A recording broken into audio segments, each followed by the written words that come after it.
Hello everybody, welcome back. इस video में हम इन्वायरमेंट का सेक्शन कवर करने जा रहे हैं। Vajiram quick revision part 2। Let us start. जो पहला टॉपिक है हमारा वो आईआईएससी बेंगलुरु की एक रिपोर्ट आई है। उस रिपोर्ट के अनुसार क्लाइमेट चेंज का जो इम्पैक्ट है वो दिखाई दे रहा है माउंटेन बर्ड स्पीसीज पे। माउंटेन बर्ड स्पीसीज है माउंटेनियस रीजन में जो हिल स्लॉप्स पे फॉरेस्ट पाए जाते हैं, उनमें जो पाए जाने वाले बर्ड है उनको बोला जाता है माउंटेन बर्ड। तो इस रिपोर्ट के अनुसार ये स्टडी की गई थी आईआईएससी बेंगलुरु की Eagle Nest wildlife sanctuary. तो Eagle Nest wildlife sanctuary है वो कहाँ पे लोकेटेड है? अरुणाचल प्रदेश में। ये आपको पता होना चाहिए। एंड इसका जो इम्पैक्ट है क्लाइमेट चेंज के कारण क्या है, बर्ड्स है वो अपनी रेंज है उनकी वो चेंज हो जाती है। उसके अलावा लॉगिंग के कारण फॉरेस्ट डिस्ट्रक्शन होता है और जिसके कारण उनका क्या है, हैबिटेट डिस्ट्रक्शन होता है। और इसके कारण जो इंसेक्टिवोरस है, बर्ड्स इंसेक्ट को खाते हैं। तो अंडर स्टोरी इंसेक्टिवोरस जो कि नीचे की कैनोपी में पाए जाते हैं, उसका क्लाइमेट चेंज पे इंपैक्ट होता है।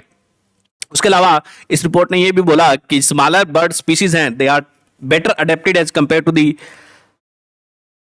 बिगर bird species in the warm temperate region. Next is इसी में Eagle Nest wildlife sanctuary है। Eagle Nest wildlife sanctuary is located in Kameng elephant reserve. तो कामेंग एलिफेंट रिजर्व और ईगल वाइल्ड लाइफ सेंचुरी है, दोनों located है अरुणाचल प्रदेश में। और कामेंग का पार्ट है Eagle Nest wildlife century Arunachal Pradesh. And इसका एल्टीट्यूड है तो देखोगे नॉर्थ ईस्ट में जो माउंटेन्स हैं तो ये एल्टीट्यूड है 500 से लेकर 3000 मीटर तक का इसका एल्टीट्यूड है।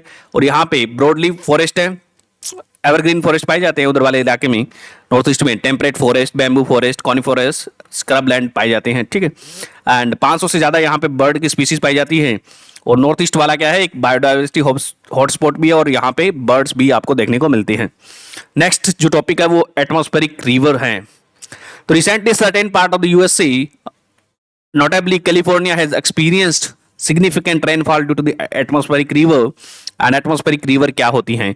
These are similar to the tropical or moisture plumes resembling the water vapor surges or the cloud band. तो these are the airs होती हैं जिसमें क्या है, moisture होता है, ठीक है।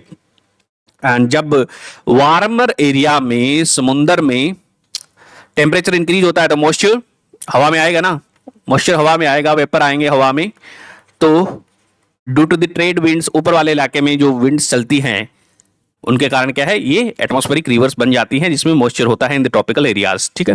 तो हेडली सेल का ये पार्ट होती हैं। And they are the elongated corridor of atmosphere often stretching thousand of the mile in the length and 100 of the mile in the width, functioning like a river in the sky.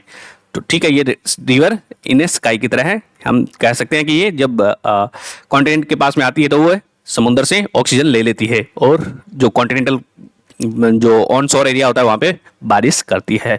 तो California पे ये आपको बारिश हुई थी इसके कारण, ठीक है। ऐसी ही एक एटमॉस्फेरिक रिवर का एग्जांपल है पाइनएप्पल एक्सप्रेस, जो कि स्ट्रॉन्ग एटमॉस्फेरिक रिवर है, channelling moisture from the tropical Pacific and around Hawaii to the US and Canada की जो वेस्ट कोस्ट है, यूएस की वेस्ट कोस्ट है, वहाँ पे ये बारिश करती है, इधर से आती है, ठीक है। फॉर्मेशन, इनका फॉर्मेशन कैसे होता है? They are formed over the tropical warm water of the oceans, ठीक है। तो warm water of the ocean में ये बनती है। ट्रॉपिकल रीजन में क्या है, सन ज़्यादा हीट आती है ना, इंसोलेशन सबसे ज़्यादा ट्रॉपिकल एरिया में देखने को मिलता है। तो जिसके कारण क्या है, मॉइस्चर होता है। एंड जिसके कारण क्या है, ऊपर हवा जाती है। तो ठीक है, ऊपर हवा जाएगी तो वो हेडी सेल का जानते ही हो आप फॉर्मेशन। एंड कोरिलेसिस फोर्स के कारण हवा क्या है, हाई प्रेशर से लो प्रेशर जाएगी तो वो क्या है, टर्न हो जाएगी, जिसके कारण क्या है, ये आपको विंड फॉर्मेशन दिखाई देता है। एंड ठीक है, बाकी आपको इसको पढ़ाई होगा। Next is impact. इसका इम्पैक्ट क्या हो जाएगा, इसके कारण मॉइस्चर डिस्ट्रीब्यूशन में हेल्प करता है। 90% of the moisture movement is from the tropic to the pole is due to this winds. And heavy rainfall होता है इसके बाद में, कोल्डर एरिया में स्नोफॉल भी हो सकता है। और स्ट्रॉन्गर विंड्स होगी तो जिसके कारण क्या है, ट्री है, पावर लाइन है, उनका भी डैमेज हो सकता है। Next is global fuel alliance India. तो भारत और डेनमार्क ने ग्लोबल ये ग्रीन स्ट्रेटेजिक पार्टनरशिप लॉन्च की थी 2020 में। Green strategic partnership was launched between India and Denmark in 2020, ठीक है, to achieve a sustainable energy solution, sustainable energy को बढ़ावा देने के लिए, और इंडिया का जो नेट जीरो टारगेट है 2070 तक उसको अचीव करने के लिए एक ग्लोबल स्ट्रेटेजिक पार्टनरशिप लॉन्च की थी, ठीक है, जिसके अंदर हम क्या है ग्रीन एनर्जी डेवलप करेंगे। इसमें पर्टिकुलरली फोकस रहेगा ग्रीन हाइड्रोजन इकोसिस्टम डेवलप करने में इंडिया की मदद करेगा डेनमार्क, ठीक है। तो उसी के अंदर क्या है, ये Denmark has launched initiative with India, उसके इंडिया ने इसके साथ मिलकर क्या है डेनमार्क के साथ ग्लोबल फ्यूल अलायंस इंडिया भी लॉन्च की है। इसी के अंडर में इसका ये पार्ट होगी। Global fuel alliance India is a part of green strategic partnership between India and Denmark, ठीक है। इसके अलावा इंडिया ने लॉन्च किया था ग्लोबल बायोफ्यूल अलायंस भी लॉन्च की थी during the G20, and it is a global biofuel alliance क्या है, it is a group of 19 countries and 12 international organisation like world economic forum, world bank and Asian development bank इसका हिस्सा है। 19 countries और 12 international organisation like world economic forum, world bank and Asian development इसका part है। तो India has propose this during the India energy week in February 2023 में इसको प्रपोज किया गया था। It was formally launched during G20 summit हुआ था भारत में, तब इसको लॉन्च किया गया था। इसका गोल क्या है, to promote the development and adoption of the sustainable biofuels. तो ग्लोबल बायोफ्यूल अलायंस है ना, तो ये सस्टेनेबल जो बायोफ्यूल है उसको प्रमोट करेगी, उनका ज़्यादा से ज़्यादा यूज किया जाए, ठीक है। एंड इसके रिगार्डिंग स्टैंडर्ड्स बनाए जाएंगे, सेट स्टैंडर्ड्स एंड सर्टिफिकेशन है वो प्रोसेस के लिए इसको दिया जाएगा, ठीक है। तो ये भारत का इनिशिएटिव है ग्लोबल बायोफ्यूल अलायंस, तो याद होना चाहिए, ठीक है। तो इसमें 19 कंट्रीज एंड 12 इंटरनेशनल ऑर्गेनाइजेशन भी पार्ट है इसके। इंडिया ने लॉन्च किया था during G20 for development and adoption of the sustainable biofuel and set certification and standard. Next is 5th mass coral bleaching. तो ये जो है 5वीं बार क्या है जो कोरल ब्लीचिंग इवेंट है वो नोट की गई है। कहाँ पे ये नोट हुई है, ये पाई गई है जो ऑस्ट्रेलिया है। यहाँ पे क्या है, ऑस्ट्रेलिया की जो ईस्टर्न कोस्ट है वहाँ पे आप देख सकते हो कि क्या है, वो ग्रेट बैरियर रीफ है। ग्रेट बैरियर रीफ पे क्या है, मास कोरल ब्लीचिंग हुई थी 5वीं बार। 2016 के बाद में ये क्या है 5वीं बार ये कोरल ब्लीचिंग हुई है। एंड इसको नोट किया गया था, एक सैटेलाइट है MUR SST satellite, MUR SST satellite है, ये नासा का, इसके द्वारा इसको रिकॉर्ड किया गया था। एंड इसकी फुल फॉर्म ने मूर एसएसटी की फुल फॉर्म क्या है, multi scale ultra high scale resolution sea surface temperature, यानी कि ये सैटेलाइट है जो कि नासा का जेट प्रपोल्सन लैबोरेटरी है उसके द्वारा लॉन्च किया गया था। और वो क्या है सी सरफेस का टेम्परेचर स्टडी करता है। एंड उसी के द्वारा ये बताया गया था कि यहाँ पे कोरल मास ब्लीचिंग हो रही है। एंड कोरल ब्लीचिंग क्या होता है, कोरल क्या होता है, एक सिम्बायोटिक ऑर्गेनिज्म होता है with A zooxanthellae algae plus corals. तो कोरल लीफ है वो अकाउंट करती है 25% of the marine biodiversity. And इसके कारण क्या होता है, कोरल ब्लीचिंग में क्या है वो एल्गी बाहर निकल जाती है, जिसके कारण क्या है कोरल ब्लीचिंग हो जाती है। तो causes of the coral bleaching include heat stress है, like heat stress due to the induced due to the El Nino, और अदर रीजंस लाइक पॉल्यूशन के कारण हो सकती है, ओशन एसिडिफिकेशन के कारण कोरल ब्लीचिंग हो सकती है, एक्सेसिव सनलाइट के कारण हो सकती है, extreme low tides contribute to the coral bleaching. तो कंकड़ वगैरह पत्थर वगैरह बढ़ जाते हैं तो उसमें भी क्या है ये लो टाइड्स के कारण भी कोरल ब्लीचिंग हो सकती है, ठीक है। Mechanism of coral bleaching, and तो उसमें क्या है कोरल्स है दे एक्सपेल दी एल्गी को एक्सपेल कर देती है, जिसके कारण क्या है उनका कलर लॉस हो जाता है, तो व्हाइट कलर की दिखाई देनी पड़ती है। तो otherwise they are colourful due to the algae, ठीक है। And algae since food provide करती है कोरल को एज ए सिम्बायोटिक रिलेशनशिप, और कोरल उनको क्या है प्रोटेक्शन प्रोवाइड करती है। कॉन्सिक्वेंस क्या होगा कोरल ब्लीचिंग के कारण क्या है, दे आर कोरल्स है they are susceptible to disease होगी, उनको बीमारियां लग जाती हैं बहुत सारी, एंड दे इवेंचुअली डाई, ठीक है। Next is ethanol 100। तो इथेनॉल 100 क्या है, ये इथेनॉल 100% इथेनॉल है एंड 100% इथेनॉल से चलने वाली एक कार भी बनाई गई थी टोयोटा की किर्लोस्कर मोटर के द्वारा। एक कार बनाई गई थी कार, ठीक है, टोयोटा के द्वारा। World first Bharat stage 6 compliant electrified flex car बनाई गई थी टोयोटा के द्वारा। एंड इसको लॉन्च किया गया था पहले, जिसमें 100% ये इथेनॉल से चल सकती थी। मिनिस्ट्री ऑफ पेट्रोलियम ने अभी क्या है इथेनॉल 100 लॉन्च किया है, एक ग्राउंड ब्रेकिंग ऑटोमेटिक फ्यूल जो इस कार के लिए फ्यूल यूज कर सकते हैं, E100 इथेनॉल 100, ठीक है।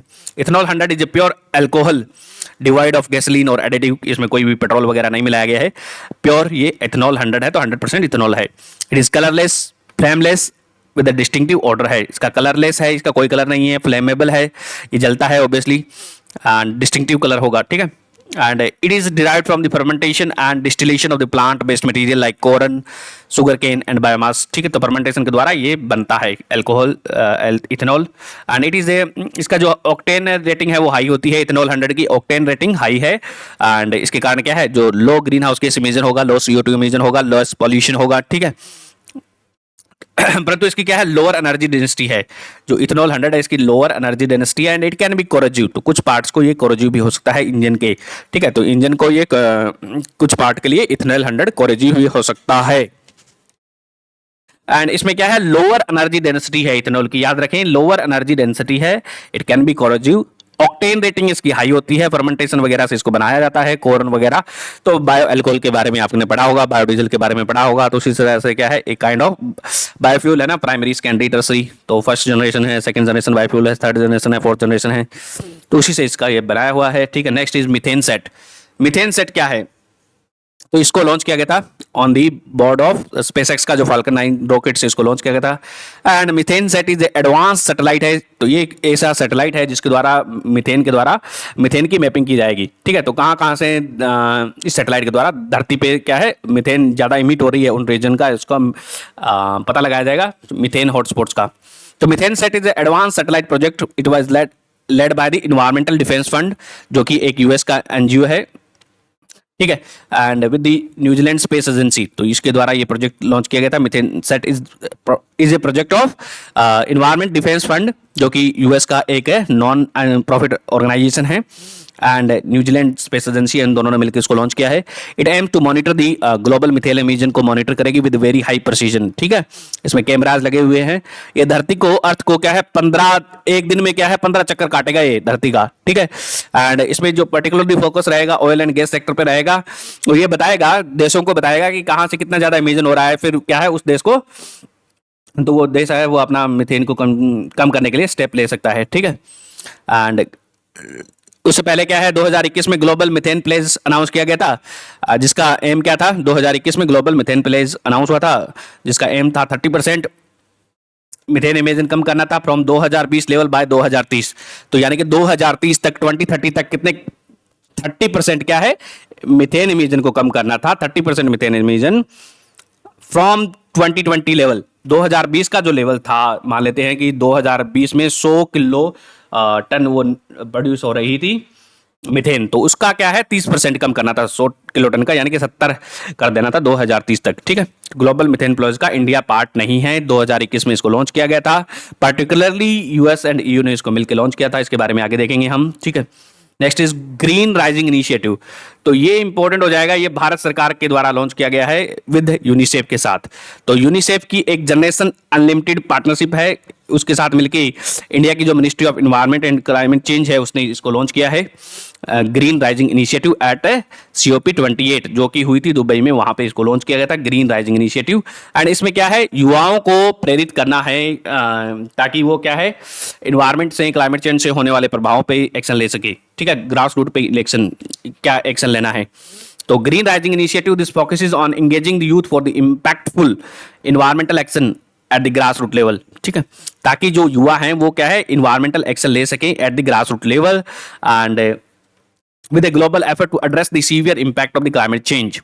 The Green Rising Initiative and जो Green Rising India Alliance है, दे दोनों काम करेगी इसके लिए, ठीक है। इसके अलावा युवा कैंपेन लॉन्च किया गया था भारत में, ठीक है, युवा कैंपेन के अंदर, इस कैंपेन के अंदर the focus was to engage the youth to drive the impactful environmental action at the grass root level, ये भारत सरकार पहले ही लॉन्च कर चुकी है युवा, ठीक है, जिसमें यूथ को मोटिवेट करना है ताकि वो ग्रास रूट लेवल पे ही एक्शन ले क्लाइमेट चेंज से रिलेटेड कुछ, ठीक है। तो ये उसको क्या है युवा प्रोग्राम को ग्लोबल लेवल पे हम लेके गए हैं ग्रीन राइजिंग इनिशिएटिव के तहत, ठीक है, पहले मिशन लाइफ लॉन्च कर चुके हैं। नेक्स्ट इज यूनिसेफ के बारे में दिया हुआ है इसमें, तो UNICEF it was initially established in 1946 में इसको एस्टेब्लिश किया गया था as United Nation international children emergency fund, and अभी इसका जो नाम है वो है यूनाइटेड नेशन चिल्ड्रन फंड, ठीक है। एंड इसका जो पर्पस क्या है टू प्रोवाइड दी, इसका जो इनिशियल पर्पस था वर्ल्ड वार 2 के बाद में बच्चाओं और माताओं को क्या है ये फूड सिक्योरिटी प्रोवाइड करना था, to provide emergency food and health care to the children and mother in the countries devastated by the world war 2 के द्वारा, ठीक है। And its role was to it is क्या है, इसमें जो चाइल्ड से रिलेटेड जो भी डेटा है वो इसमें पाया जाता है, इस यूनिसेफ के पास मिलता है, ठीक है। रिसर्च वगैरह भी करता है एंड इसका एक एग्जीक्यूटिव बोर्ड है। एंड तो ये फंडिंग कहाँ से मिलती है यूनिसेफ को? It relies entirely on the contribution made from the government and the private donor के द्वारा जो कंट्रीब्यूशन होता है उस पर ये टोटली रिलाइज करता है government as well as private, ठीक है। एंड इसका एग्जीक्यूटिव बोर्ड है जिसमें 36 मेंबर होते हैं, 36 मेंबर आर इन यूनिसेफ के एग्जीक्यूटिव बोर्ड में होते हैं, जो 3 साल के लिए चुने जाते हैं। यूएन इकोसोक के द्वारा, United nation economic and social council है, उसको 3 साल के लिए मेंबर चुनती है एग्जीक्यूटिव बोर्ड का, जो कि सारे डिसीजन लेती है। एंड इसमें जोग्राफिकल ग्रुपिंग के आधार पर मेंबरशिप होती है इसकी। अफ्रीका से जैसे 8 है, एशिया से 7 मेंबर है, western Europe and other country से 12 मेंबर है। ये कितने से कितना है याद नहीं रखना है। 36 मेंबर है इसके बोर्ड में, 3 साल के लिए चुने जाते हैं, ठीक है। एंड 1946 में ये एस्टेब्लिश हुआ था बच्चों और माताओं को फूड सिक्योरिटी प्रोवाइड करने के लिए after the world war 2 and initially it focus on the child, ठीक है। इसका हेडक्वार्टर कहाँ पे है? यूनिसेफ का न्यूयॉर्क यूएसए में इसका हेडक्वार्टर है। Next is climate engineering. तो क्लाइमेटिक इंजीनियरिंग ऐसी टेक्निक्स होती हैं जिसके द्वारा हम क्या है क्लाइमेट को मॉडिफाई करते हैं to reduce the impact of the climate change, ठीक है। तो these climatic engineering is a broad category of technique and technology that intentionally modify the climate system to lessen the effect of the climate change according to the IPCC in the 5th assessment report. तो IPCC क्या है? Report निकालती है ना, assessment report. तो 5वीं report आई थी, उसके बाद में सिंथेसिस रिपोर्ट है, वो भी किसकी है? आईपीसीसी की है, जिसमें सारी रिपोर्ट आई थी 1 से लेकर 5 तक, उनको सिंथेसाइज किया गया है, ठीक है। एंड उसमें क्लाइमेट इंजीनियरिंग को हम 2 तरीकों से देख सकते हैं। उसमें क्या है, पहला तो CO2 को रिमूव करना है, और दूसरा क्या है उसको क्या बोलेंगे, CO2 को रिमूव करने को CO2 कार्बन डाइऑक्साइड रिमूवल कहते हैं। CDR कार्बन डाइऑक्साइड रिमूवल है। इसमें हम क्या है, फैक्ट्रीज है या फिर जहाँ से भी पोल्यूशन हो रहा है वहाँ से क्या है कार्बन डाइऑक्साइड को जो निकल रही है उसको कैप्चर करेंगे, फिर उसको क्या है यूज कर सकते हैं, ठीक है। तो जब इसको यूज करेंगे तो हम इसको क्या बोलते हैं, कार्बन कैप्चर CCUS बोलते हैं ना, यूज एंड स्टोरेज, ठीक है। और उसके दूसरा इसमें मेथड बताया हुआ है सोलर रेडिएशन मॉडिफिकेशन है, यानी कि हम जो धरती पे सन से जो इंसोलेशन आ रहा है वो आने ही नहीं दे, इनकमिंग रेडिएशन है उनको आने ही न दें, उसको क्या है मिरर वगैरह लगा के उसको रिफ्लेक्ट कर दें, उसको अल्बेडो की तरह, ठीक है। तो सोलर रेडिएशन मॉडिफिकेशन और सोलर जियो इंजीनियरिंग बोला गया है उसको। Next is climate engineering initiative. जो क्या क्या क्लाइमेट इंजीनियरिंग के लिए क्या क्या इनिशिएटिव लिए गए हैं भारत सरकार के द्वारा, भारत के द्वारा। तो क्लाइमेट मॉडलिंग रिसर्च प्रोग्राम है, वो department of science and technology के अंदर शुरू किया गया था। एंड उसके अंदर क्या है, research in geoengineering at Indian Institute of Science पे ये रिसर्च करते हैं। Then major research and development programme है। Major research and development programme इसके अंदर क्या है, department of science and technology ने शुरू किया है। And to comprehensively investigate the ramification of geoengineering. तो जियो इंजीनियरिंग टेक्निक होगी, उनका क्या इंपैक्ट है उसको ये स्टडी करेगा। The objective of is gaining the profound insight and the potential impact. Next is earth system model है। तो इसमें क्या है, इसमें भी क्या है, Indian Institute of tropical metrology है जो पुणे में है, वो क्या है इसमें स्टडी करता है कि क्या क्या इंपैक्ट पड़ेगा इन टेक्निक्स का। तो इसमें ये एक ऐसा मॉडल बना रहे हैं जिसमें क्या है इन टेक्निक का जो जियो इंजीनियरिंग टेक्निक है उसका क्या इंपैक्ट पड़ेगा, ठीक है, वो स्टडी किया जाता है इसके अंदर। Next is methane imagine. Methane हमने देख लिया है ना, ठीक है। तो मीथेन से रिलेटेड बहुत सारे इनिशिएटिव न्यूज़ में हैं। तो इसरो के साइंटिस्ट ने अभी क्या है एक मीथेन इमेजन से कोई रिपोर्ट बनाई है। तो ISRO scientist has recently published a ground breaking analysis paper on methane emission across the various location in India. तो वहाँ भारत में कहाँ से मीथेन इमेजन हो रहा है, तो ये रिपोर्ट बनाई गई है इसके द्वारा इसरो के द्वारा। और इसरो ने नासा का एक सैटेलाइट है एमिट सैटेलाइट, उसका डाटा यूज किया है। प्लस में यूरोपियन स्पेस एजेंसी है, उसका एक सेंटिनल मिशन है, उसका भी एक प्रोग्राम है ट्रोपोमी, ठीक है। तो उन दोनों से इसका जो सैटेलाइट डेटा कलेक्ट करके इसने ये रिपोर्ट बनाई है इसरो ने रिपोर्ट बनाई है यूजिंग दी नासा का जो है इमिट मिशन है नासा का, जिसकी फुल फॉर्म क्या है, earth surface mineral dust source investigation. इसका डेटा लिया है। प्लस में यूरोपियन स्पेस एजेंसी का सेंटिनल 5P ट्रोपोमी प्रोग्राम है, उसका डेटा लेके ये रिपोर्ट बनाई गई है मीथेन इमेजन पे। तो मीथेन इमेजन इंडिया में इस रिपोर्ट के अनुसार क्या है, मीथेन इमेजन है म्युनिसिपल सॉलिड वेस्ट से वो लैंडफिल में जो म्युनिसिपल सॉलिड वेस्ट की जो लैंडफिल होती है उसके कारण क्या है मीथेन इमेजन वो इंक्रीज हो रहे हैं भारत में इसके द्वारा। एंड उसके अलावा भी इसने बताया है, सोर्सेज बताए हुए हैं मीथेन के कहाँ से हो रहा है। तो मीथेन इज अकाउंटिंग फॉर क्या है लगभग 15% जो कार्बन इमिशन है भारत से वो मीथेन अकाउंट करती है। ग्लोबली लगभग 25% के करीब अकाउंट करती है, ठीक है। Next is methane. मीथेन क्या है? एक शॉर्ट लिव्ड क्लाइमेट पोल्यूटेंट होता है। इट इज हाइड्रोकार्बन CH4 होता है। It is a natural gas and potential green house gas भी है, contributing significantly to the global warming. ठीक है। एंड इसका शॉर्ट लाइफ टाइम होता है, लगभग 13-14 साल इसका लाइफ टाइम होता है। एंड इसका जो ग्रीन ग्लोबल वार्मिंग पोटेंशियल है वो कार्बन से काफ़ी 80 टाइम ज़्यादा होता है। एंड इसका जो ओवर 20 ईयर पीरियड में हम देखेंगे तो 20 साल के पीरियड में हम देखें तो एंड मीथेन इमिशन के कारण क्या है, जो ग्राउंड लेवल ओजोन होता है उसका जो पोल्यूशन होता है वो भी होता है। ठीक है। एंड तो ह्यूमन के कारण क्या है, इंसानों के कारण भी क्या है, मीथेन के इमिशन हो रहे हैं। जिसमें से जो मोस्ट सिग्निफिकेंट सोर्स है वो एग्रीकल्चर है। 40% सबसे पहले नंबर पे एग्रीकल्चर से हो रहा है, दूसरे पे फॉसिल फ्यूल से हो रहा है, तीसरे पे सॉलिड वेस्ट एंड चौथे पे क्या है, वेस्ट वाटर के कारण भी क्या है मीथेन इमिशन हो रहा है। तो ह्यूमन ड्रीवन मीथेन इमिशन के सोर्सेज आपको पता होना चाहिए। सबसे बड़ा सोर्स है agriculture sector 40%, fossil fuel 35% and solid and waste के कारण भी है, solid waste and waste water, solid waste and waste water के कारण कितना हो रहा है, 20% हो रहा है। तो तीन बताए हुए हैं, agriculture, fossil fuel and solid waste. ठीक है।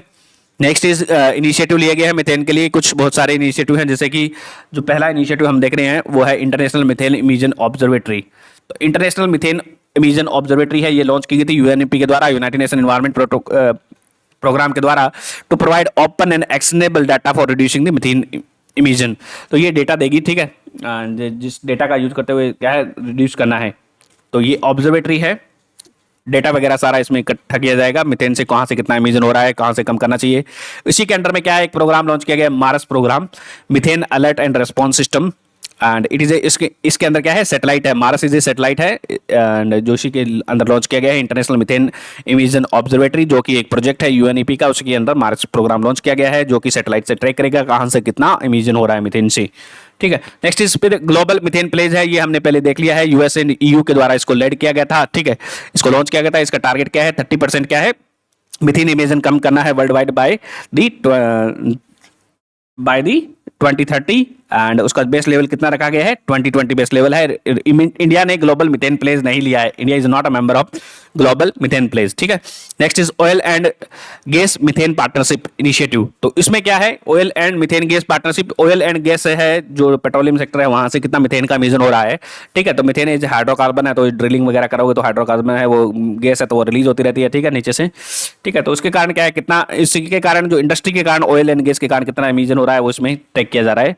तो एक रिपोर्टिंग एंड मिटिगेशन प्रोग्राम है oil and gas methane partnership. It is a reporting and mitigation programme launch by UNEP के द्वारा with the climate and clean air coalition. तो इन दोनों ने मिलकर इसको लॉन्च किया है, UNEP as well as climate and clean air coalition ने इसने 2014 में इसको लॉन्च किया गया था। ठीक है। And focusing on the oil and gas sector से कितना मीथेन का इमिशन हो रहा है उस पर फोकस किया जा रहा है। Next is global methane alliance. Global methane alliance was launched by UNEP and climate and clean air coalition के द्वारा इसको लॉन्च किया गया था। एंड जिसमें टारगेट रखा गया था ऑयल एंड सेक्टर। ये किससे रिलेटेड है, global methane alliance related with oil and gas sector. Next is India ने भी बहुत सारे इनिशिएटिव लिए हैं, जैसे कि हमने सस्टेनेबल एग्रीकल्चर को प्रमोट कर रहे हैं under the national mission on sustainable agriculture. Bharat सरकार इसको प्रमोट कर रही है। सस्टेनेबल एग्रीकल्चर होगी तो क्या है, मीथेन का इमिशन कम होगा।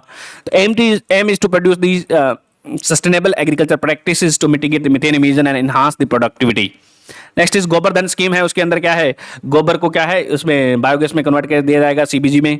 तो it is focus on converting the cattle dung and the organic waste into the compost, reducing, जिसके कारण क्या है मीथेन इमिशन कम होंगे। प्रमोट करेगा ये ऑर्गेनिक फार्मिंग को, ऑर्गेनिक मैन्योर को। नेक्स्ट इज इसके अलावा एक नया प्रोग्राम है, national biogas and organic manure programme, वो गवर्नमेंट ने लॉन्च किया है, national biogas and organic manure programme. And इसके अंदर क्या है, ऑर्गेनिक मैन्योर प्रोड्यूस की जाएगी ऑब्वियसली। तो it increases the production and use of the biogas. तो इसमें कंप्रेस्ड बायोगैस भी बना सकते हैं या फिर बायोगैस भी बना सकते हैं। एंड कंप्रेस्ड बायोगैस सीबीजी को बना रहे हैं सतत प्रोग्राम के अंदर, एटी सतत प्रोग्राम है, उसके अंदर सीबीजी को बनाया जा रहा है, कंप्रेस्ड बायोगैस। ठीक है। National biogas and organic manure programme है, इसके अंदर क्या है, there is focus on biogas as a renewable energy. Biogas बनाएंगे गोबर से, ठीक है, फिर उसको रिन्यूएबल एनर्जी की तरह यूज करेंगे, जिसके कारण मीथेन इमिशन भी कम होगा। ठीक है। Next is world largest solar facility. तो दुनिया का एक सिंगल प्लांट है, एक सिंगल ही प्लांट में सबसे ज्यादा जो जिसकी कैपेसिटी होगी एट स्टैंड अलोन, जो वो है वो नई अबू धाबी में बन रहा है, अबू धाबी में। ठीक है। जगह का नाम क्या है, ओ ये क्या हो गया, नूर अबू धाबी में है ना, तो यहाँ पे क्या है, नूर अबू धाबी में दुनिया का सबसे बड़ा सिंगल जो पावर प्लांट है वो बन रहा है, जिसकी कैपेसिटी सबसे ज़्यादा होगी, ठीक है, 1.2 gigawatt single solar power plant की कैपेसिटी होगी, वो यूएई में बन रहा है, ठीक है।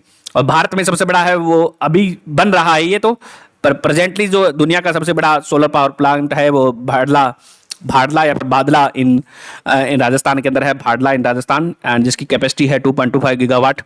एंड दूसरा है, तीसरे नंबर पे है पावगढ़, पावगढ़ सोलर पार्क है, वो कर्नाटक में लोकेटेड है। And Ramagundam floating solar PV project है, जो भारत का पहला या फिर जो लार्जेस्ट है, भारत का largest floating solar power project है, इन लोकेटेड इन रामागुंडम इन तेलंगाना। तो भारत का लार्जेस्ट फ्लोटिंग जो सोलर पीवी प्रोजेक्ट है वो रामागुंडम इन तेलंगाना में लोकेटेड है। उसके अलावा कोचिन एयरपोर्ट है, वो पहला एयरपोर्ट बना था देश का जो कि पूरी तरह से सोलर एनर्जी से चलता है। Next is ice melt in west Antarctica. तो वेस्टर्न अंटार्कटिका, ये अंटार्कटिका कॉन्टिनेंट है, तो इसके जो इस रीजन में, यहाँ पे इस रीजन में ओशन जो पानी आता है, गर्म पानी आता है ओशन के, जिसके कारण क्या है ये आइस मेल्ट हो रही है इसकी। तो इसमें यहाँ यहीं पे लोकेटेड है, अंटार्कटिका में लोकेटेड है अमुंडसेन, अमुंडसेन सी है, जिसके अंदर क्या है ओशन ड्रीवन मेल्टिंग हो रही है आइस शेल्फ की, जिसके कारण क्या है यहाँ पे आइस मेल्ट हो रही है अंटार्कटिका रीजन में। Next is climate resilient agriculture. तो ऐसी एग्रीकल्चर जिसका इम्पैक्ट है वो क्लाइमेट चेंज के न पड़े, क्लाइमेट चेंज का इम्पैक्ट है जिस पे न पड़े, जो क्लाइमेट चेंज जिसके कारण क्या है जिसमें हमारी यील्ड है वो कम न हो, ठीक है। तो climate resilient agriculture integrate the adaptation and mitigation को इंटीग्रेट करती है and other strategies in agriculture to enhance the system capability to withstand and recover from the climate related disruption and effectively इसे हम रिकवर कर पाएं, ठीक है। And it involves the use of natural resources है, जो कि हमारा जो लैंड है, वाटर है, एयर है, इनका ऐसे यूज करें कि ताकि जो हमारी मोर एफिशिएंट यूज करें और जिसके कारण जो हमारा प्रोडक्शन है वो कम न हो, ठीक है। These practices have potential to transform the existing condition and maintain the agriculture productivity from the local to the global scale. Agriculture and climate से हम देखें तो it account for agriculture account for 14% of the total emission account करती है। 14% है वो हमारा जो देश का, भारत का जो 14% एमिशन है वो एग्रीकल्चर सेक्टर से हो रहा है। And green house gases such as methane है, नाइट्रस ऑक्साइड है, वो रिलीज होती है एग्रीकल्चर सेक्टर से। The majority of the green house gas emission originate from the enteric fermentation से 54% रिलीज होते हैं। उसके बाद में दूसरे नंबर पे राइस कल्टीवेशन है, उसके बाद में फर्टिलाइजर यूज है in agriculture soil, then management of manure से भी ये ग्रीन हाउस गैसेज रिलीज होती है and field burning of the agriculture residues. तो यहाँ से ग्रीन हाउस गैसेज है वो रिलीज होती हैं। ये सोर्सेज बताए हुए हैं, आपको पता होना चाहिए। एंटेरिक फर्मेंटेशन से सबसे ज्यादा ग्रीन हाउस गैस रिलीज होती है। एंटेरिक फर्मेंटेशन से 50%, 50% से भी ज्यादा, 55%, ठीक है। राइस कल्टीवेशन से 17 से 18%, फर्टिलाइजर यूज के कारण इन एग्रीकल्चर सोयल 10% के करीब, 9% है। मैनेजमेंट ऑफ मैग्न्योर है 6% है। एंड फील्ड बर्निंग है, जो कि यानी कि हम स्टबल बर्निंग करते हैं, उससे भी क्या है 2% के करीब एग्रीकल्चर जो है एमिशन हो रहे हैं, ठीक है। तो ये सोर्सेज है एग्रीकल्चर एमिशन के। Next is climate resilient agriculture को हम भारत में बढ़ावा देने के लिए क्या क्या कर रहे हैं। तो उसके लिए इकरा ने, Indian council of agriculture research है, वो एक क्लाइमेट रेजिलियंट एग्रीकल्चर प्रैक्टिस को बढ़ावा दे रही है under the project national innovation in climate resilient agriculture. तो इसमें इनोवेशन को बढ़ावा दे रही है इकरा। देन पर ड्रॉप मोर क्रॉप है, उसके अंदर क्या है, प्रधानमंत्री कृषि सिंचाई के अंदर एक कंपोनेंट है पर ड्रॉप मोर क्रॉप, वाटर को ज़्यादा एफिशिएंट बनाएंगे हम, वाटर यूज को एंड लेस वाटर कंजम्पशन के लिए। Next is international crop research institute for the semi arid tropics. तो ये सेमी एरिड ट्रॉपिक्स है, उसमें क्रॉप्स से रिलेटेड है, नई नई वैरायटीज है, वो क्लाइमेट रेजिलिएंट वैरायटी है, वो डेवलप करने का काम करेगा। Next is soil health mission है। तो सोयल हेल्थ मिशन है aims to promote the soil health management and sustainable agriculture. Next is national mission on sustainable agriculture. इसका जो फोकस है, it implement the rainfed area development programme है, उसको implement कर रहा है to enhance the agriculture productivity in the rainfed areas. तो ऐसे एरियाज जिसमें बारिश के कारण क्या है एग्रीकल्चर हो रही है। उसके अलावा परंपरागत कृषि विकास योजना and soil health card scheme को हम प्रमोट कर रहे हैं, ठीक है। Next is fast partner. इसके अलावा हमने क्या है फास्ट पार्टनरशिप लॉन्च की है। तो food and agriculture for sustainable transformation के लिए ये फास्ट पार्टनरशिप है, ये इंपॉर्टेंट है, ठीक है। तो ये फूड एंड एग्रीकल्चर इसका नाम में आ रहा है, food and agriculture for sustainable transformation fast partnership. It was introduced at COP27 to drive the transformation of the agriculture and food system toward the sustainability considering the welfare of the people, climate and nature. तो इसके अंदर हम क्या है, sustainable agriculture को बढ़ावा दे रहे हैं, सस्टेनेबल फूड सिस्टम बनाएंगे। फर्स्ट स्कीम इसको लॉन्च किया गया था COP27 के अंदर, फर्स्ट पार्टनरशिप को लॉन्च किया गया है विद द हेल्प ऑफ अफेओ। ठीक है, नेक्स्ट इज बायोटेक किसान में, बायोटेक किसान है, इसमें पर्टिकुलरली वुमेन फार्मर पर फोकस है एंड उनको एनकरेज करती है, एम्पावर करती है वुमेन फार्मर को। Next is climate and clean air conference, climate and clean air conference है। तो ये हमने देखा था कि एक इनिशिएटिव है climate and clean air coalition, जिसका जो फोकस है climate and clean air focus है वो शॉर्ट लिव्ड क्लाइमेट पॉल्यूटेंट है उसका रिड्यूस करना इसका इंपॉर्टेंट फोकस है। उसी की एक कॉन्फ्रेंस हुई थी, ठीक है, उसके द्वारा एक कॉन्फ्रेंस आयोजित की गई थी नैरोबी केन्या में, जहाँ पे UNEP का हेडक्वार्टर है। ठीक है, तो UNEP का ये पार्ट है लगभग climate and clean air coalition. तो this conference aimed at to discuss the ways to scale up the implementation of the global methane pledge, clean air flagship program and कंगाली अमेंडमेंट है उसको कैसे implement किया जाए उसमें इसको डिस्कस किया गया था इस कॉन्फ्रेंस में। एंड इस कॉन्फ्रेंस में एक प्रोग्राम लॉन्च किया था, क्लीन एयर फ्लैगशिप प्रोग्राम इसको लॉन्च किया गया है, which is aimed at saving the lives and mitigate the climate change by enhancing the cooperation and reducing the pollutant emission। तो जिसके द्वारा climate and clean air conference 2024 में clean air flagship programme launch किया गया है, जिसका M क्या है, लोगों की जिंदगी बचाना है by reducing the impact of pollutant. तो पॉल्यूटेंट का इफेक्ट कम करते हुए, और जो एयर है उसको क्या है WHO कंप्लायंट एयर बनाई जाए, उसको एयर क्वालिटी है उसको उतना सुधारा जाए। ठीक है, हमारी तो बहुत खराब है। देन इंट्रोडक्शन ऑफ दी, इसके अलावा क्या है, एक रिपोर्ट है ये पब्लिश की गई थी UNEP एंड CCA जो है उसके द्वारा, CCAC के द्वारा। इस रिपोर्ट का नाम क्या है, used heavy duty vehicle and environment report by the UNEP and CCAP के द्वारा इसको रिलीज की गई थी। इसके अलावा इसने रिपोर्ट ने क्या है फोकस था ऑन दी क्लाइमेट फाइनेंस है, उसको कैसे हम बढ़ा सकें, क्लाइमेट के लिए क्या फाइनेंसिंग को बढ़ा सकें, उसके लिए क्या है CCA establishment of the CCA technology and economic assessment panel पे, इसके लिए एक पैनल बनाया जाएगा, CCAC technology and economic assessment panel बनाया जाएगा, जो कि टेक्नोलॉजी जो ग्रीन टेक्नोलॉजी है, लेस जो इमिशन वाली टेक्नोलॉजी है उसको प्रमोट करेगी, और जो क्लाइमेट रिलेटेड फाइनेंस है उसको क्या है ये बढ़ावा देगी। And it also launched a significant study on the cost of the inaction. तो यदि हम इनएक्शन नहीं लेंगे, इनएक्शन रहेंगे तो उसका क्या इंपैक्ट पड़ेगा, तो उसको भी स्टडी कर रहे हैं। इसके अलावा शॉर्ट लिव्ड क्लाइमेट क्या होते हैं, शॉर्ट लिव्ड क्लाइमेट पॉल्यूटेंट। तो CCAP है उसको बनाया गया था, जो climate and clean air pollution है उसका जो इंपॉर्टेंट फोकस है वो किसी पे है, शॉर्ट लिव्ड क्लाइमेट पॉल्यूटेंट है, उसको दूर कम करने के लिए है, उनका जो इम्पैक्ट है वो कम करने के लिए है। दीज इंक्लूड, इसके बारे में वैसे तो हम पढ़ चुके हैं, यदि आपने मेरा वो वीडियो है ना, कौन सा PMP वाला नहीं, कैप वाला वीडियो है ना, लेप वाला वीडियो, कैप वाला नहीं लेप वाला, ठीक है, वो नहीं देखा एनवायरनमेंट का, वो देख लीजिए, एंड एग्रीकल्चर का वीडियो देख लीजिए, दोनों में बहुत सारी आपको नई चीजें पता चलेगी। दैट इज वेरी इंपॉर्टेंट, ठीक है, you can watch it. Then short lived climate pollutant क्या होते हैं, ब्लैक कार्बन होता है, मिथेन होता है, ground level ozone and hydrofluorocarbon है। ये क्या है, हाइड्रोफ्लोरोकार्बन भी क्या है, शॉर्ट लिव्ड क्लाइमेट पॉल्यूटेंट होते हैं, ऐसे पॉल्यूटेंट जो कम साल के लिए रहते हैं। ठीक है, तो 10 से 15-20 साल तक ही जिंदा रहते हैं, जिनका लाइफ टाइम इतना ही होता है। ठीक है, एंड जिसका तुरंत इम्पैक्ट आपको देखने को मिल जाता है। Next is climate and clean air coalition, जिसके हम बारे में बात ही कर रहे थे। It is the only global alliance dedicated exclusively for the reduction of the short lived climate pollutant है, उनको रिड्यूस करने के लिए ये ओनली ग्लोबल अलायंस है जिसका ये फोकस है, short lived climate air pollutant. It was founded in 2012 में, इसको फाउंड किया गया था 2012 में। It is convened within the United Nation environment programme का ही ये पार्ट है, and it is a voluntary partnership of 160 government है। तो ये वॉलेंट्री पार्टनरशिप है और इंडिया भी इसका एक मेंबर है। इंडिया ज्वाइन इन 2019 में, हमने इसको ज्वाइन कर लिया था। एंड इसके अलावा जो climate and clean air coalition है वो प्रोवाइड करती है ग्लोबल मिथेन प्लेज को, ग्लोबल मिथेन प्लेज है जिसका हम मेंबर नहीं है। ठीक है, climate and clean air coalition का इंडिया पार्ट है, परंतु ग्लोबल मिथेन प्लेज का हम मेंबर नहीं है भैया। ठीक है, एंड ठीक है, एक कोऑर्डिनेशन ग्रुप बनाया गया है, lowering the coordination group for lowering of the organic waste methane है, उससे इनिशिएटिव है उसको लोअर करना है। तो ऑर्गेनिक वेस्ट से जो मिथेन आ रही है उसको कम करना है। ठीक है, इन दोनों को क्या है, ये ग्लोबल मिथेन प्लेज है और इसका जो इनिशिएटिव है कोऑर्डिनेशन ग्रुप का, ये सेक्रेटरीट प्रोवाइड करती है climate and clean air coalition.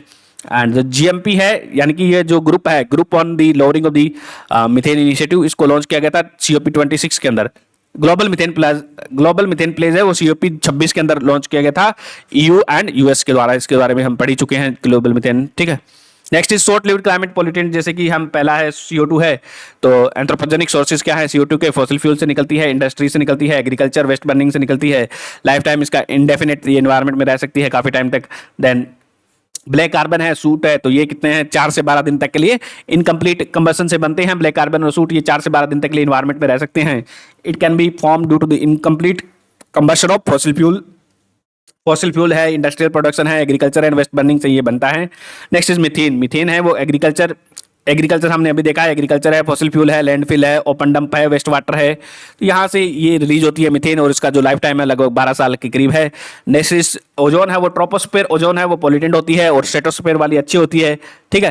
And जो ट्रोपोस्फेरिक ओजोन है that is a secondary pollutant है, that is formed by the interaction of the sunlight with the volatile organic compound and the NOx के, इनके साथ में जो फोटोकेमिकल स्मॉग वगैरह मिल के ओजोन बनती है। एंड यहाँ पे क्या है, ये ट्रोपोस्फेयर में क्या है, एक पॉल्यूटेंट का काम करती है ओजोन, ठीक है। एंड इसका जो लाइफ टाइम है वो फ्यू वीक्स, फ्यू आवर्स से लेके कुछ वीक, कुछ हफ्ते तक होता है ट्रोपोस्फेरिक ओजोन का, ठीक है। एंड हाइड्रोफ्लोरोकार्बन है, वो भी क्या है, hydrofluorocarbon, very important, these are the, ये क्या है, जो है ओजोन डिप्लीटिंग सब्सटेंसेस है हाइड्रोफ्लोरोकार्बन, इनको हम फेज आउट कर रहे हैं, तो इनका यूज किया जाता है रेफ्रिजरेशन में, एयर कूलिंग में, एयर कंडीशनिंग में, AC वगैरह में, insulating foam and aerosol propellant में इसका यूज किया जाता है। इनका जो लाइफ टाइम है वो 15 साल होता है हाइड्रोफ्लोरोकार्बन का, ठीक है। Next is India has surpass the Montreal protocol threshold, next topic है जो, तो मॉन्ट्रियल प्रोटोकॉल के अंदर क्या है, हाइड्रोक्लोरोफ्लोरोकार्बन्स को रिड्यूस करना था। हाइड्रोक्लोरोफ्लोरोकार्बन क्या है, HCFCs, वो क्या होते हैं, HCFCs आदि ओजोन डिप्लीटिंग सब्सटेंसेस होते हैं, जो कि ओजोन को डिप्लीट करते हैं। तो उनको टारगेट रखा गया था, भारत को टारगेट दिया गया था 35% टारगेट दिया गया था जिसको रिड्यूस करना था, एंड हमने क्या है 44% वो रिड्यूस कर दिया है HCFC को फ्रॉम द बेसलाइन 2020। तो बेसलाइन इसके लिए क्या यूज की गई थी, 2020 यूज की गई थी, एंड इंडिया ने 35% टारगेट है वो सरपास करके 44% जो 44% है हमने इसका रिडक्शन किया है, एंड हमने कंप्लीटली फेज आउट कर दिया है भारत ने HCFC 141B है, ये एक पॉल्यूटेंट होता है जिसको हमने कंप्लीटली फेज आउट कर दिया है। तो हाइड्रोक्लोरोफ्लोरोकार्बन अब HCFCs they are used in the refrigerator में यूज किए जाते हैं, एंड जब नया रेफ्रिजरेटर बनाया जाता है तब उसको नए इक्विपमेंट में इसका यूज किया जाता है। उसके अलावा इनको ब्लोइंग एजेंट की तरह यूज किया जाता है इन द रिजिड पॉलीयूथेन फॉर्म में, जो रिजिड फॉर्म होती है उनके प्रोडक्ट में, उसको क्या है ब्लोइंग एजेंट की तरह इनका यूज किया जाता है। 2 यूज हो गए इसके HFC के, रेफ्रिजरेटर एज ए रेफ्रिजरेंट, इन रेफ्रिजरेटर में क्या है रेफ्रिजरेंट की तरह यूज करेंगे, और ब्लोइंग एजेंट की तरह इनको यूज किया जाता है। And India plan to phase out the hydrochlorofluorocarbons in the new equipment manufacturing में हमने टारगेट रखा है कि 2024 तक हम इसको फेज आउट कर देंगे, एंड मॉन्ट्रियल प्रोटोकॉल का जो टारगेट है वो 2030 तक है, ठीक है।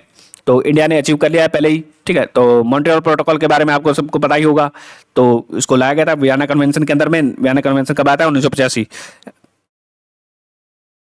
तो मॉन्ट्रियल प्रोटोकॉल आती है 1985 में आती है, under the Vienna convention in 1985, ठीक है। तो मॉन्ट्रियल प्रोटोकॉल आती है 1985 में, and it's aim is to protect जो स्ट्रेटोस्फेरिक ओजोन लेयर है उसको प्रोटेक्ट करना है इसका काम, ठीक है। एंड किगाली अमेंडमेंट वाज 2016 में हुआ था, ठीक है, to the Montreal protocol, and it aim to the phasing down of the production and consumption of the hydrofluorocarbon. तो HFCs को इसको रिड्यूस करने का टारगेट दिया गया था हाइड्रोफ्लोरोकार्बन्स। तो हाइड्रोफ्लोरोकार्बन्स है वो क्या है, they are not the ODS नहीं है, these are not ODS, hydrofluorocarbons are not ODS, जबकि हाइड्रोक्लोरोफ्लोरोकार्बन्स हैं they are ozone depleting substances होते हैं, एंड HFCs आर नॉट, ठीक है। तो इनका जो HCFC को हम रिप्लेस करके क्या है हाइड्रोफ्लोरोकार्बन्स लाए हैं, ठीक है। परंतु हाइड्रोफ्लोरोकार्बन्स है ना, इनका जो ग्लोबल वार्मिंग पोटेंशियल है वो बहुत ज्यादा होता है एज कम्पेयर टू CO2, ठीक है। तो इसलिए इनको भी क्या है, हम जो 1.5 डिग्री का टारगेट है अपना बाय 2021 तक, 2021 तक नहीं है 2100 तक है, 1.5 डिग्री सेंटीग्रेड रिड्यूस करना है under the Paris agreement.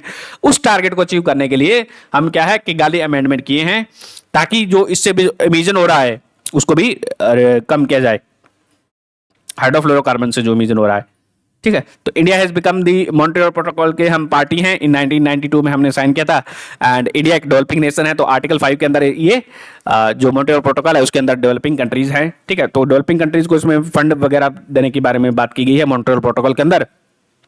India has successfully phased out the several ODS, हमने क्या है बहुत सारे हमने फेज आउट कर दिए हैं as per the Montreal protocol. This include chlorofluorocarbon हमने फेज आउट कर दिए हैं, chlorofluorocarbon, carbon tetrachloride CCl4, halons, methyl bromide and methyl chloroform by 2010 हमने इनको फेज आउट कर दिया है, कंप्लीटली रिमूव कर दिया है। Chlorofluorocarbon, carbon tetrachloride, halon, methyl bromide and methyl chloroform, very very important. इसके अलावा हमने अभी एक और देखा था ना 131 वाला हाइड्रो HFC 131B, तो HCFC 141B 141B, उसको भी हमने क्या है रिमूव कर दिया है कंप्लीटली, ठीक है। एंड मिनिस्ट्री ऑफ इन्वायरमेंट के अंदर एक ओजोन सेल बनाई गई है जो कि मॉन्ट्रियल प्रोटोकॉल को भारत में देखती है, ओजोन सेल, ठीक है। Next is about the ozone, and ozone O3 होती है, ठीक है, तो इसके बारे में दिया हुआ है। स्ट्रेटोस्फेरिक ओजोन होती है वो अच्छी ओजोन होती है, और ट्रोपोस्फेयर में जो ओजोन पाई जाती है वो बैड ओजोन होती है, ठीक है।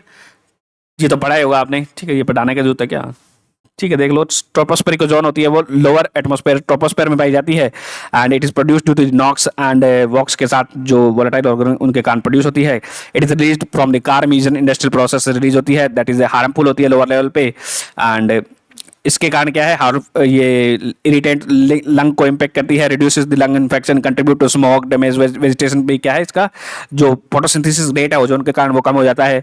उसके अलावा जो स्ट्रेटोस्फेयर में ओजोन होती है वो बहुत अच्छी होती है क्योंकि ये अल्ट्रावायलेट बी रेज होती हैं, उनको धरती पे आने नहीं देती हैं, जिसके कारण जो कैंसर का जो खतरा है हमारे को वो कम होता है रेडिएशन के कारण, ठीक है। तो अपर स्ट्रेटोस्फेयर जो ट्रोपोस्फेयर है 8 से 18 किलोमीटर है तक ये क्या होता है, देखो ये अर्थ है तो अर्थ से क्या है पोलर से 0 डिग्री से लेके 90 डिग्री तक क्या होता है, यहाँ से 18 से 8 है ना, 18 किलोमीटर से लेके 8 किलोमीटर तक क्या है ये स्ट्रेटोस्फेयर है। फिर उसके ऊपर क्या होता है ट्रोपोस्फेयर है ना, नहीं ट्रोपोस्फेयर है, ट्रोपोस्फेयर के ऊपर स्ट्रेटोस्फेयर है, ट्रोपोस्फेयर फिर ऊपर आयनोस्फेयर है, ठीक है। तो यही तो होता है। तो स्ट्रेटोस्फेयर में जो ओजोन पाई जाती है वो क्या होती है अच्छी ओजोन होती है, ट्रोपोस्फेयर वाली क्या होती है बुरी ओजोन होती है, बैड ओजोन होती है क्योंकि ये पोल्यूटेंट की तरह काम करती है, ठीक है। जो अच्छी ओजोन होती है वो ऊपर के लेयर में पाई जाती है जो कि ऑक्सीजन के टूटने से बनती है, ठीक है। तो ozone plus O half O मिलके क्या है ओजोन बनाते हैं। नेक्स्ट इज प्रिकॉशनरी प्रिंसिपल, तो ये एक ऐसा प्रिंसिपल होता है कि जो बोलता है कि किसी भी चीज का यदि हमें इम्पैक्ट नहीं पता है तो हम क्या है उससे सावधानी बरतें, ठीक है, तो प्रिकॉशन ले लें, ठीक है। तो प्रिकॉशनरी प्रिंसिपल है, ये बहुत सारी पॉलिसीज में यूज किया जाता है इसको, ठीक है। फॉर एग्जांपल इसका यूज किया जाता है यूरोपियन यूनियन ने treaty on functioning of the North Sea में उसमें यूज किया है, protocol on substances that deplete the ozone layer. उसके अलावा 1992 जो रियो समिट है उसमें भी इसका यूज किया गया है। तो ये बहुत सारी प्रिकॉशनरी प्रिंसिपल आपको देखने को मिल जाएगा। तो it is a policy making approach. Precautionary principle is a policy making approach that encourages the use of the preventive measure to mitigate the potential risk to the public or to the environment, ठीक है। जो potential risk है उनको हम पहले ही क्या है mitigate कर लें। Next is clean energy transition programme. Clean energy transition programme it was launched by the international energy agency के द्वारा इसको लॉन्च किया गया है, एंड इट वाज 2017 में लॉन्च किया गया था। इसकी अभी एक रिपोर्ट आई थी, ठीक है, इससे रिलेटेड कोई एनुअल रिपोर्ट आई है जिसके कारण ये न्यूज में था। क्लीन एनर्जी ट्रांजिशन रिपोर्ट आई है एंड जो कि रिलीज की है इंटरनेशनल एनर्जी एजेंसी के द्वारा। ये प्रोग्राम है क्लीन एनर्जी ट्रांजिशन प्रोग्राम, तो इसको लॉन्च किया गया था 2017 में to accelerate the progress toward the net zero, ठीक है। तो नेट जीरो की तरफ नेट जीरो एनर्जी सिस्टम, तो इट मेनली क्या है ये एनर्जी ट्रांजिशन है, तो इसमें एनर्जी जो सेक्टर है उसमें नेट जीरो हासिल करने का एम रखा गया है इसमें जितनी जल्दी हो सके। इट इन्फ्लुएंस दी वीडिंग, ये इन्फ्लुएंस करती है वर्ल्ड की लीडिंग है एनर्जी अथॉरिटी है, उनको बोलती है कि जल्दी से जल्दी आप काम करो, इसको अचीव करने में हेल्प करो। 2015 जो पेरिस एग्रीमेंट है हमारा टारगेट उसको। Next is micro plastic. ऐसे प्लास्टिक है जिनका डायमीटर है वो 5 मिलीमीटर से कम होता है, उनको हम क्या बोलते हैं जनरली माइक्रो प्लास्टिक बोलते हैं। They are found in various product like cosmetic है, सिंथेटिक क्लॉथिंग है और प्लास्टिक बैग में वो देखने को मिलते हैं, ठीक है। They comprise of the plastic में क्या होता है कार्बन होते हैं, carbon hydrogen and the polymer chains. They also include the additional chemicals like phthalates है, देन उसमें क्या होता है PBDE होते हैं, PBDE and that is polybrominated diphenyl ether and tetra bisphenol A TBPA। तो ये आप याद रखो कि ये पाए जाते हैं, ये एलिमेंट है वो माइक्रो प्लास्टिक में पाए जाते हैं, वेरी वेरी इंपॉर्टेंट पूछ सकते हैं। तो माइक्रोप्लास्टिक दो प्रकार के होते हैं, primary microplastic and primary, that is जो कि सीधा का सीधा यूज किए जाते हैं in product, like for example cosmetic है उसमें यूज किया जाता है, माइक्रोफाइबर है, क्रीम वगैरह में उनको यूज किया जाता है माइक्रोप्लास्टिक को, primary microplastic. And secondary microplastic वो प्लास्टिक होते हैं जो कि जो बड़े प्लास्टिक होते हैं उनसे टूट के छोटे छोटे टुकड़ों में टूट के बनते हैं, ठीक है। तो D R secondary microplastic are formed from the degradation of the larger plastic element like water bottle हो गए, ठीक है, एंड वो environment को फिर impact करेंगे। Next is science based target initiative. तो साइंस बेस्ड टारगेट इनिशिएटिव, तो इसका जो नाम देखो साइंस बेस्ड टारगेट, तो इससे जो क्लाइमेट से रिलेटेड हमें क्या है साइंस बेस्ड टारगेट है वो डेवलप करना है। इस इनिशिएटिव का काम है, ये 2015 में लॉन्च किया गया था, ठीक है। तो it aim is to increase and support the companies, इसमें क्या है ये सपोर्ट करती है कंपनीज को, एमएनसीज को, कंपनीज को to set the science based target to reduce the green house gas emission. तो इसमें सपोर्ट किया जाता है कंपनीज को, ठीक है। तो ये कंपनीज को याद रखना, ठीक है, to reduce the green house gas emission का जो टारगेट है। तो it is a basically partnership between the CDP, United Nation global compact and world resource institute and world wide fund for nature. तो इसमें ये चारों पांचों इन्वॉल्व है, ये आपको पता होना चाहिए। It is a partnership between the CDP, United Nation global compact and world resource institute and WWF for nature, world wide fund for nature. And इसमें क्या है फ्रेमवर्क एंड गाइडलाइंस भी दी जाती है। उसके अलावा कोई कंपनी है वो चाहती है कि उसका जो इमिशन हो रहा है वो इंडिपेंडेंटली इसके द्वारा वेरीफाई भी करा सकती है, इस बॉडी के द्वारा and science based technology target के द्वारा, ठीक है, इनिशिएटिव के द्वारा। तो companies can have their target independently verified and approved by the SBTi, ensuring that they align with the latest science and goal of the Paris Agreement।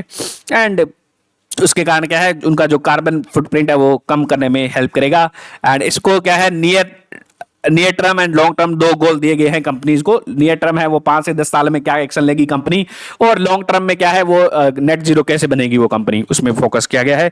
इसके अलावा इसमें साइंस बेस्ड टारगेट इनिशिएटिव में corporate net zero standard है, bye 2025 उनको क्या है net zero होना है कॉर्पोरेट कंपनीज को। एंड तो उसके लिए इसका इनिशिएटिव लिया गया है। SBTi नेट जीरो स्टैंडर्ड्स ये डेवलप कर रहे हैं। It is the world only framework for the corporate net zero target setting in line with the climate science. तो ये आपको पता होना चाहिए कि ये कॉर्पोरेट से रिलेटेड इनिशिएटिव है, science based target initiative. And इसके अलावा इसमें जो इन्वॉल्व है वो पार्टनर्स आपको पता होना चाहिए, ठीक है। CDP है, यूनाइटेड नेशन ग्लोबल कॉम्पैक्ट है, वर्ल्ड रिसोर्स इंस्टीट्यूट है और WWF है, ठीक है, कंपनी से रिलेटेड है। तो ये हमारा इसका जो पहला पोर्शन है वो खत्म हो जाता है, ठीक है। अगला वाला जो पोर्शन है वो है बायोडाइवर्सिटी। Thank you. इससे पहले हम लोग क्या है बहुत सारे इनिशिएटिव कर चुके हैं। कल्चर वाला मैंने वहीं से लिया है, वाजीराम से लिया हुआ है। तो वो कल्चर वाला मैंने ऑलरेडी मार्च तक पब्लिश कर रखा है, एंड IR का भी पब्लिश कर रखा है, साइंस टेक का भी पब्लिश हो चुका है वीडियो। एंड इन्वायरमेंट का होते ही तो मेजर पोर्शन हमारा कंप्लीट हो जाएगा जो अपडेटेड करंट अफेयर्स है उसमें, ठीक है। Thank you.